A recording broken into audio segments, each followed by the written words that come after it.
katulad ng itong tatay, nakikintay sa kanyang anak. Nung bumalik ang kanyang anak, he's embracing, he's welcoming, he's celebrating. Sabi ni Jesus, ito ang Diyos Ama. Ito ang kanyang pag-ibig sa atin. Do you remember the parable of the prodigal son? Maraming tao, sabi sa Ebanghelyo, ay masaya makinig at sumunod kay Jesus. Hundreds of them. Jesus has beautiful voice, nice appeal to everyone. They delight makinig, sumunod, mag-stay kasama ni Jesus. Do you remember? Jesus said to the apostles, give them something to eat. Panginoon, ang daming tao. Panginoon, parang simbang gabi, saan sila kakain ng lahat? Saan tayo kakain? Kung tayo ay kakain ngayon, saan ba? Dito sa kantin. Pero siguro walang itlog para sa lahat. Ang dami tayo. Subukan natin. Saan tayo kakain? Pagod ang mga tao. Jesus said, let us pray. Kasi someone said, Panginoon, meron isang maliit na bata may 7 peraso ng tinapay at 2 isda. Tama ba? 7 pieces of bread at 2 isda. Ano ang ginawa ni Jesus? Nagdasal. He blessed it. He gave it to everyone. Sabi niya, distribute it to everyone. There was satisfaction sa lahat. May tira-tira pa, sobra pa. Kaya ito ang mensahe ng Diyos sa pamamagitan ni Kristo. Ang imahe ni Jesus, Black Nazareth, Kristong Hari. You know, here in the Philippines, we have to say it. Christ the King and Kristong Hari. Christ the King, mali, is Kristong Hari. Imagine. Kasi you know, sometimes I see na si Jesus portrayed sa picture na nakaupo sa isang royal upuan, magandang upuan, tapos may crown dito with gold, tapos nakaupo siya doon, tapos ganito. No, that is not Jesus. Jesus is sitting with a lot of blood in his face, with a crown here, full of thorns. At nandun ang pag-ibig. And Jesus is sitting and looking at us. It's not like, well, it's looking, loving, caring. Kaya mga kapatid, ito ang mensahe ng Diyos sa atin. Si Jesus naging adult. It's not a little baby we adore always. It's a baby we keep on listening and we become followers of Christ. Narinig ninyo sa TikTok, maraming daw sinasabi, be my follower. Be my follower. No, sinangulo ka. Hindi ako susunod sa iyo. Diba? So we follow Jesus. Pero susunod rin sa mga tao kaibigan, diba? I love you. Okay. I click that you do well. But Jesus is inviting us, come, follow me. Now, do you remember, dear friends, si Jesus nakaupo kasama ng mga alaga sa huling hapunan. At sila lahat, akala nila may alay, offer sa ating Diyos. Akala nila may tupa. Akala nila may dugo. No, Jesus took bread at sabi niya sa kanila, kumain kayo. Ito ang aking katawan. And then in a very solemn way, ganon din sinabi niya, drink from it. This is my blood. At sabi ni Jesus, gawin niyo ito sa paalala sa akin. Kaya ito ay Eucharistia. Ito ay Bethlehem. Ito ay mabuting balita. Tayo lahat lagi-lagi dito sa harap ng altar, celebrating Jesus. Jesus is a celebration. May natanong sa akin, Father, pwede kami magsimba sa telebisyon? Pwede kami magsimba sa harap ng telebisyon sa bahay at hindi pumunta sa simbahan? Sabi ko, kung may sakit, kung hindi ka pwede lumakad, kung nasa kama ka doon, ganito, sure, pwede. Para sa inyo ang misa. But if you are full of strength, na pwede ka tumakbo at pumunta dito ka na lang, tuwing linggo. Alam niyo, ang kapatid ko, nagkaroon COVID-19 sa year 2020. Tapos, ang kanyang asawa nagayos ng telebisyon na malaki na may mirror dito, mirror doon, mirror doon, mirror doon, mirror doon. Kaya, pag siya ay naliligo, nanonood siya sa telebisyon. Pag siya ay nasa sala, nanonood siya sa telebisyon. Pero ang telebisyon nasa kwarto niya, tapos pag siya ay kumakain o nakakape na sa kusina, nandun sa mirror, ang screen ng telebisyon. The mirrors bring the television screen. Tapos sabi niya, kapatid, pwede ba ako magsimba dito sa telebisyon? Pwede ba? Kasi sa simbahan ang layo, nakapagod. Sa simbahan ang daming tao. Sa simbahan walang upuan. Sa simbahan mainit. Sabi niya, pwede ba dito na lang sa bahay magsimba? Ano sa tingin ninyo? Pwede ba o hindi? Pwede ba o hindi? Wala siyang sakit. Hindi siya matanda. Hindi pwede. Sabi ko, hindi pwede. Sabi niya, kasi maganda magsimba dito sa sala, nakikita, nakaupo, dito nakakape ka, nagsimba ka, dito naliligo, nagsimba ka. Sira ulo ka ba? Sabi ko, paano ba sa oras ng Holy Communion? Ano ang gagawin mo? Sabi ko, sige, diretso ka sa screen, sa television, tapos, because communion is eating the bread of life. So come physically. Alam niyo ngayon, famous ang mga pets sa atin. Di ba? Parang nasa fashion pets. Ano ba ang pets ninyo? Ano ang animals paborito sa inyo? Sa akin, manok, rooster, Texas. Paano ba sa inyo? May ilang hindi ang kapit-bakit. Sometimes gusto ko ipasok sa loob. Merong pusa, merong dogs, may nagpuso, etc. Father, pwede pasok sa loob ng ibahan. And then, we said, the assembly is for the people of God. It is imagine, ako ay gusto sa rooster, kayo gusto sa pusa, kayo sa aso. Kung allow ang mga animals pumasok sa bahay, I will bring my rooster. You bring your cats, you bring your dogs. So, ano ba dito? Minso. Pero sabi ko sa inyo, sa babae, sabi niya, Father, pwede ba magsimba kasama ng aso? Ay, hindi pwede ba?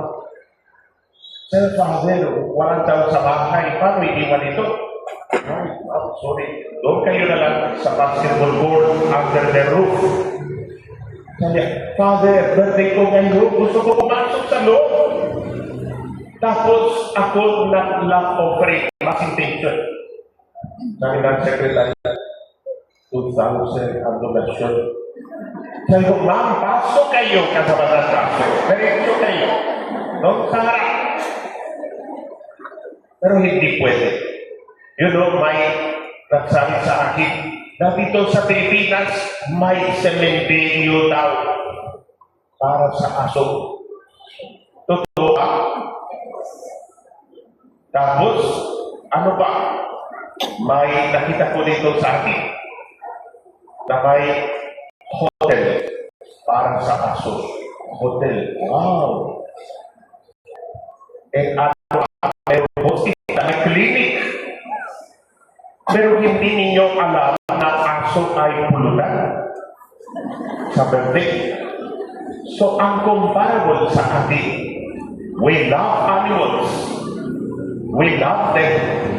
But the sacraments are for baptized followers of Christ. Iba ang mission ng aso natin. Iniwan natin ang aso. The dog is taking care of our house while we are here in the church, praying to God.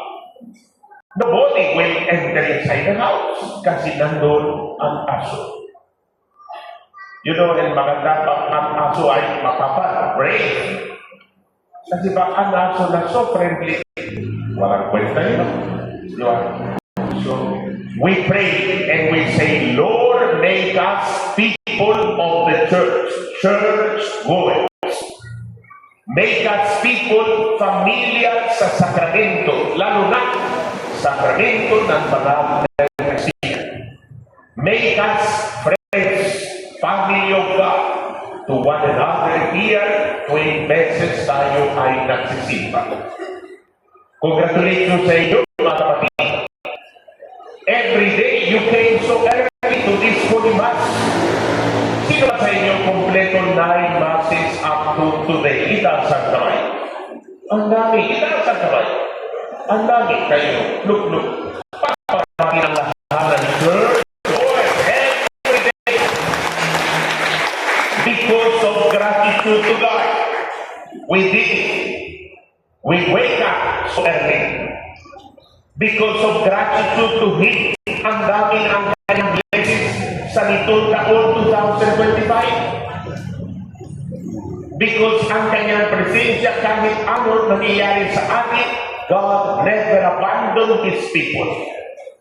Look at people, nakaroon langit, nakarecover ang komunidad. Nakaroon earthquake, nakarecover ang sambayan. Nakaroon eruption sa volcano, we are afraid. But God never abandoned us. Things happen. Diyos ay Emmanuel sa ating sabay. Congratulations sa inyo mga kapatid na bakit hindi 9 masses kayo. Missing ang isa. It's okay. God is always embracing, rewarding, blessing us. Missing kulang at isa sa ibang galing. Meron ba? Meron. Congratulations. You are always here. Pero my dear friends, this is not a mass of goodbye. Ito hindi minsa para sarili. Ay, 9 masses na. See you sa susunod na ako. No. Christmas is not today. Christmas is tomorrow.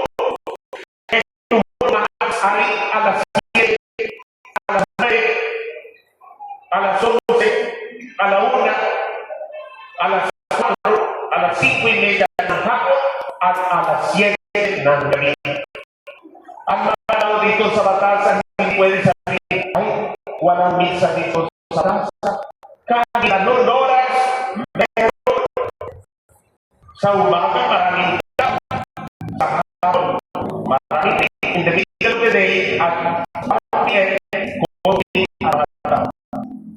Kung ayaw mo na marami, kahit alam mo na ang tao, you will be very spacious and fresh.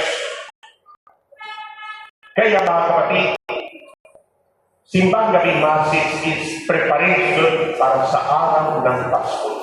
Araw ng Pasko ay tomorrow. So, we are expecting you.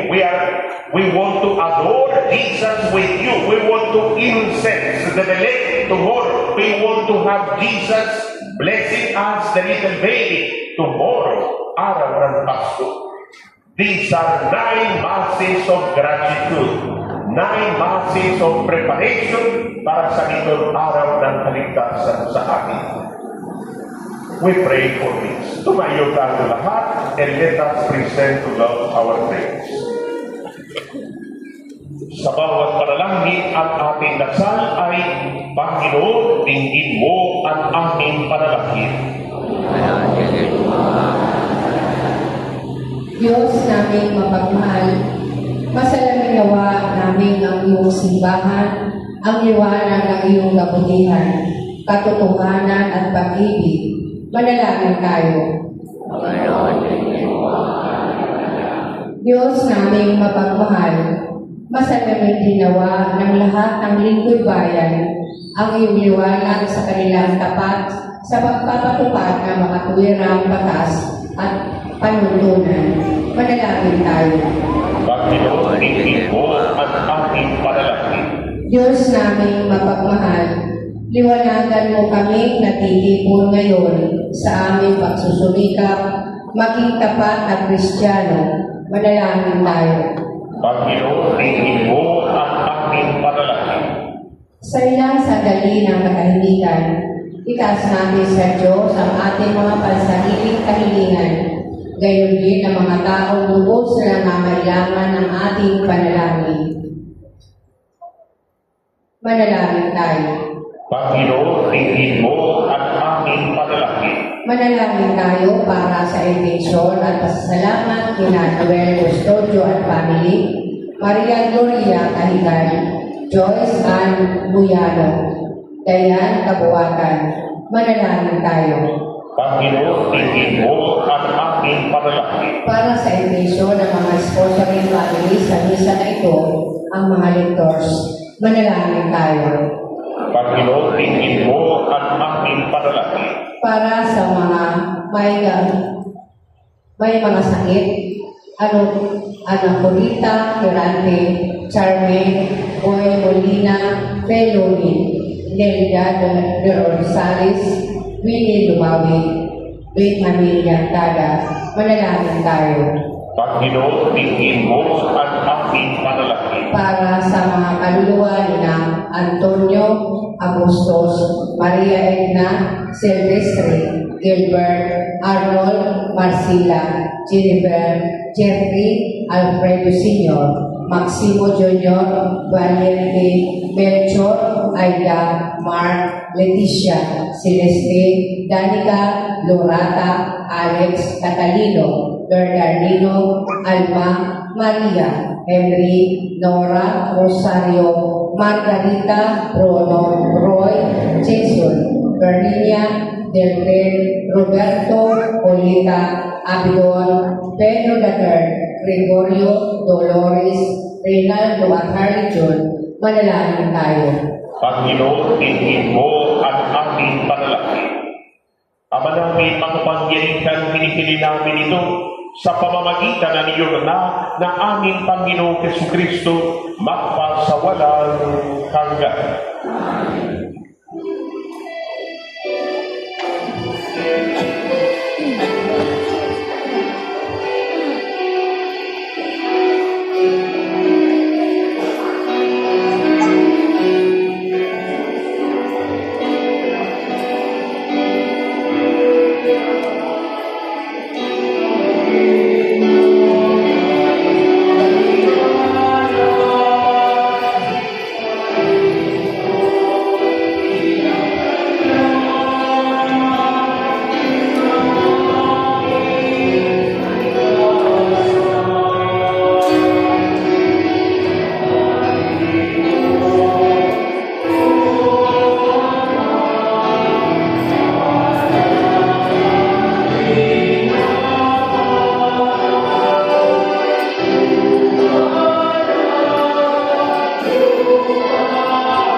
Manalangin kayo mga kapatid upang ang pagkakain natin ay kalugdan ng Diyos sa mga makapangyarihan.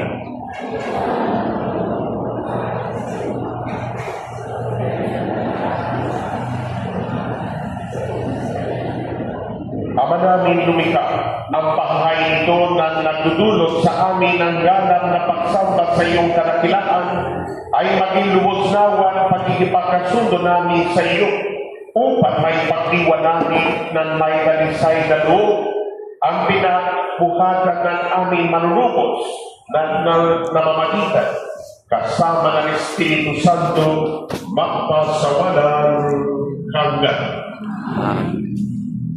Sumainyo ang Panginoon.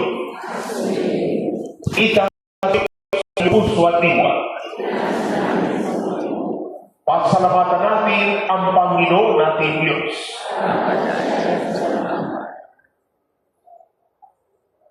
Ama namin makapangyarihan, tunay na marapat na ikaw ay aming pasalamatan sa pamamagitan ni Jesucristo na aming Panginoon.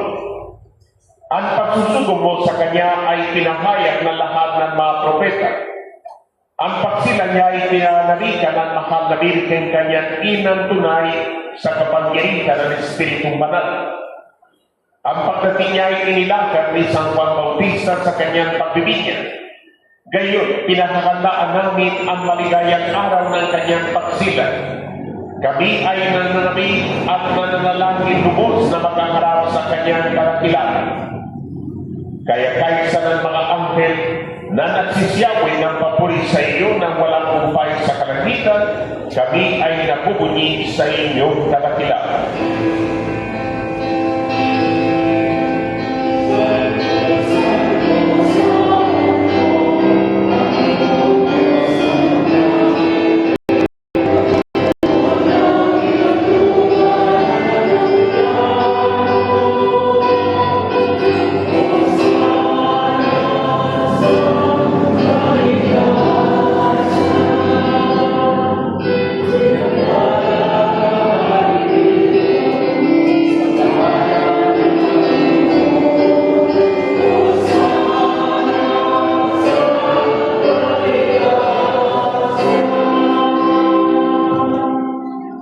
Ama namin banal, ikaw ang bukan ng banal kabanalan.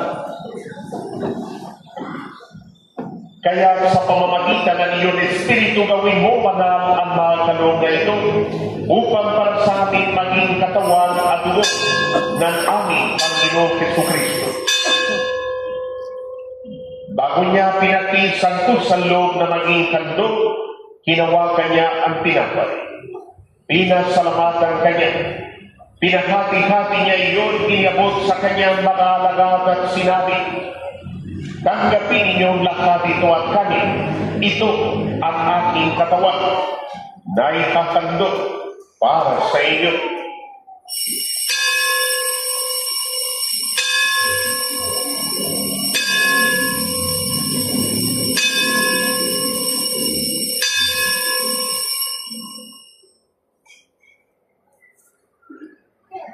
Gayon din naman noong matapos ang hapunan, hinawakan niya ang kalis, muli kanyang pinasalamatan.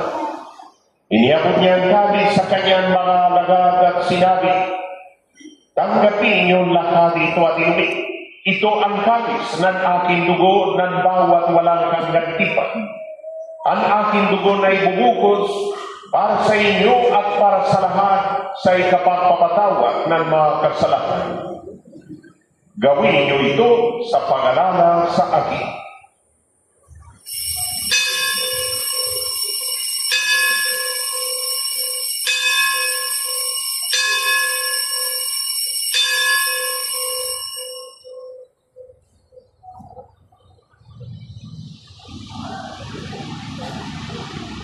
Ipagpuni natin ang misteryo ng pananampalataya.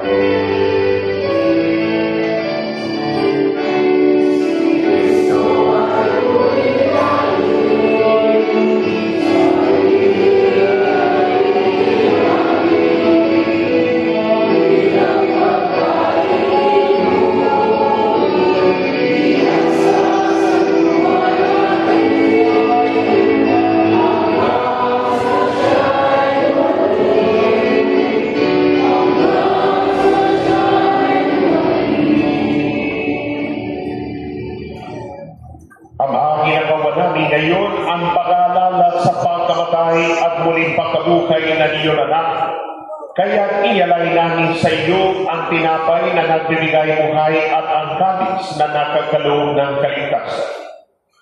Kami ay nagpapasalamat dahil kami yun minarapat na tumayo sa harap mo para maglingkod sa iyo. Isinasamo namin kami magsasalo-salo sa katawan at dugo ni Kristo ay mabuklod sa pagkakaisa sa pamamagitan ng Espiritu Santo. Kamalingapin mo ang iyong simbahan laganap sa buong daigdig. Puspusin mo kami sa pag-ibig kaysa ni Leo naming Papa at ni Roberto namin Obispo at ng Tanang Kaparian. Alalahanin mo rin ang mga kapatid namin na himlay ng may pakasan sila'y muling mabubuhay, gayon din ang lahat ng mga pumanap. Kawan mo sila at patuloyin sa iyong kaliwanagan. Kawan mo at paghilapatin kami lahat na magkasalo sa iyong buhay na walang wakas. Kaysa ng mahal na Birhen Maria na ina ng Diyos, kaysa ng mga apostol at ng lahat ng mga banal na nabuhay dito sa daigdig ng kalugod-lugod sa iyo, may pagdiwanawa namin ang pagpupuri sa ikararangan mo sa pamamagitan ng iyong anak na aming Panginoong Jesucristo.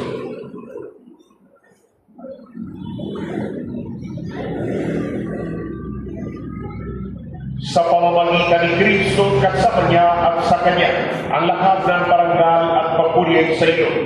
Diyos Ama makapangyarihan, kasama ng Espiritu Santo, magpasawalang hanggan.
Salamat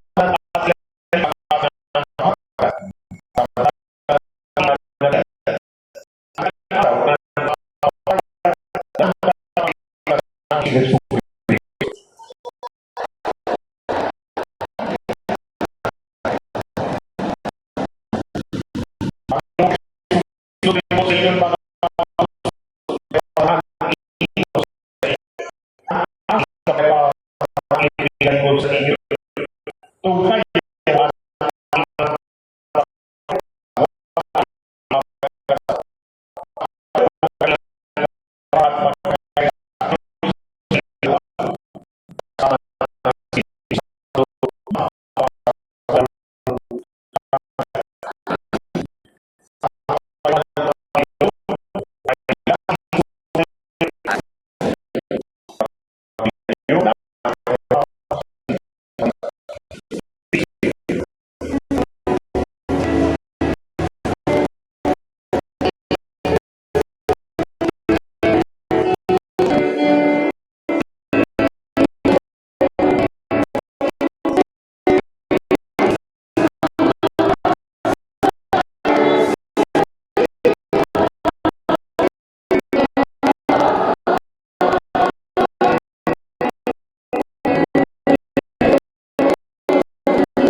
de San Dimas, alas 7, alas 7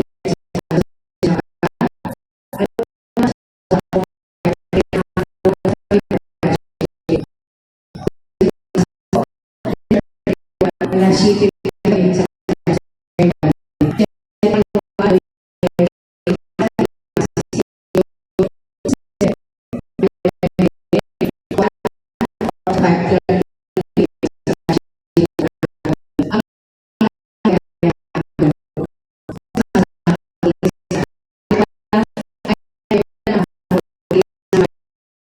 makatulong sa pasukan sa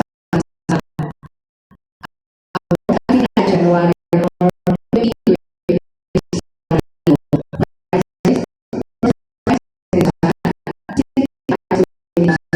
third prize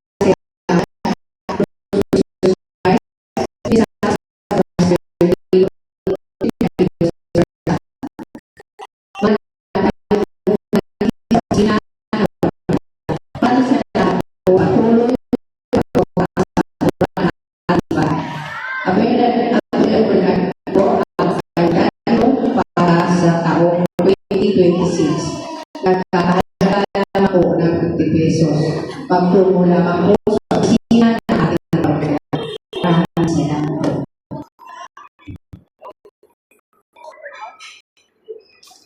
Mga parishioners, narinig ninyo tungkol sa raffle. The raffle is a big blessing sa pamilya na ito. Kaya kung bumalik, ipakakili ang ticket sa mga kaibigan, tao sa trabaho, maganda ang prices, 30,000, 20,000, 10,000, etc. Ang income, ang raffle money na yan, gagamitin natin sa buong taon para sa scholarship program, translation allowance and tuition fees sa college students ng